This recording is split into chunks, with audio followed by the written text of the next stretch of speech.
Now let's talk about the steps to use an apex locator effectively.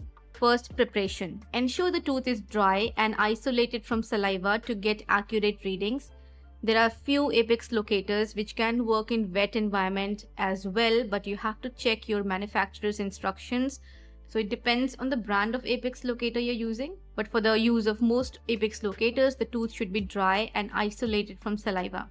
Then you have to make sure your device is properly charged, and it is recommended to do a connectivity test. How you can do that? You have to just switch on the device and you have to touch the clip hook with the lip hook so that there is a short circuit, and on the device you will see the indication that it's working properly.